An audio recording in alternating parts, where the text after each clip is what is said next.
हरे कृष्णा। सभी वैष्णवों के चरणों में मेरे प्रणाम। तो कुछ भक्तों के आग्रह से आज का विषय हमने चुना है, जो है पनीर। क्योंकि मैं गौ माता की सेवा के इस फील्ड में पिछले 17 सालों से काम कर रहा हूँ, तो भक्तों ने उनको लगा कि अगर घनश्याम दास जी कुछ इसके ऊपर प्रकाश करेंगे तो अच्छा रहेगा। तो हम चर्चा करेंगे कि भाई हमारे भक्तों में पनीर बहुत महत्वपूर्ण है।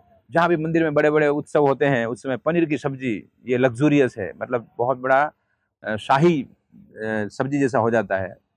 तो हम पनीर बहुत खाते हैं, किंतु हम ये नहीं जानते कि पनीर आता कहाँ से, बनता कैसे है।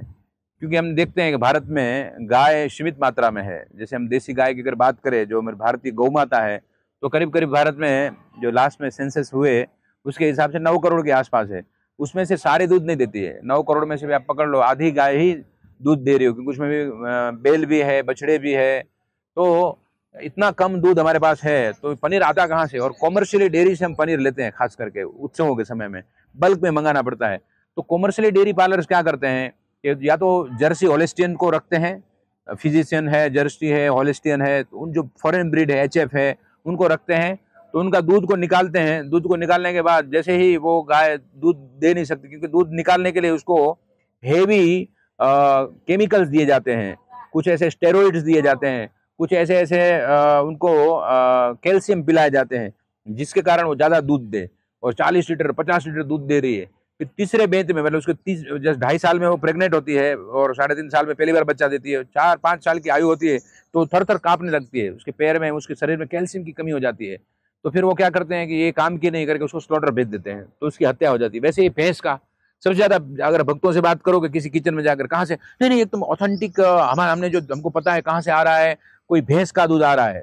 और भैंस का भी अच्छा नहीं, क्योंकि भैंस वैसे ही दूध नहीं देती है, उसको इंजेक्शन डालना पड़ता है, या तो उसका बछड़ा रखना पड़ता है, उसका भैंस का जो भी बोलते हैं जो काफ होता है उसको रखना पड़ता है। नॉर्मली रखते नहीं, क्योंकि वो रखेंगे तो दूध पी जाएगा, इसलिए उसको तुरंत ही स्लॉटर हाउस भेज देते हैं।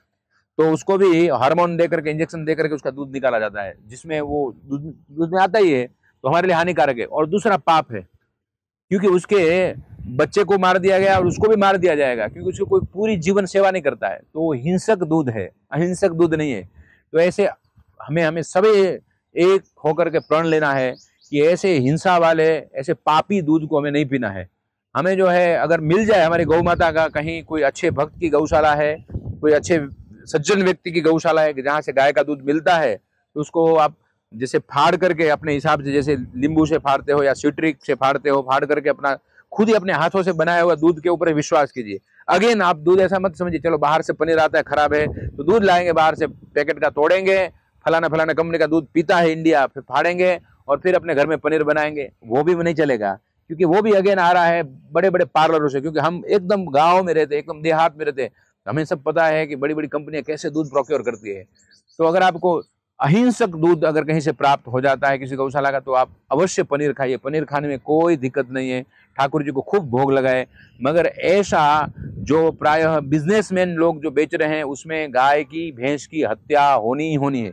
और भैंस का तो विशेष करके, भैंस का दूध में प्रणाम है, क्योंकि वो एक प्राणी है, भगवान के समय में भी थी, वो गाय चरती थी, उसके साथ कुछ भैंसें भी थी। इसीलिए वो आलस्य वाली भैंस का अगर हम दूध को पिएंगे, उसके दूध के उत्पादों को खाएंगे, हमारे में भी आलस आ जाएगी, भजन भी नहीं कर पाएंगे। गौ व्रती बनना चाहिए। जैसे हमने व्रत लिया हुआ है, प्याज लहसुन नहीं खाते हैं, मांस भक्षण नहीं करते हैं, जुआ नहीं खेलते हैं, है ना, और व्यसन नहीं करते हैं, उसी तरह हमें जो है एक व्रत लेना है कि गौ माता जो भारतीय नस्ल की होगी, उसके अलावा किसी भी अन्य प्राणी का दूध का उपयोग हम नहीं करेंगे। और गौ माता भारतीय नस्ल की, उसी का, उनका भी ऐसे ही उपयोग करना है जो कत्ल खाने नहीं जाती है, जिसकी सुरक्षा है, जिसको पूरे जीवन बचाया जाएगा। वैसी गौ माता का दूध को लीजिए और उसी का उपयोग कीजिए। हरे कृष्णा, धन्यवाद।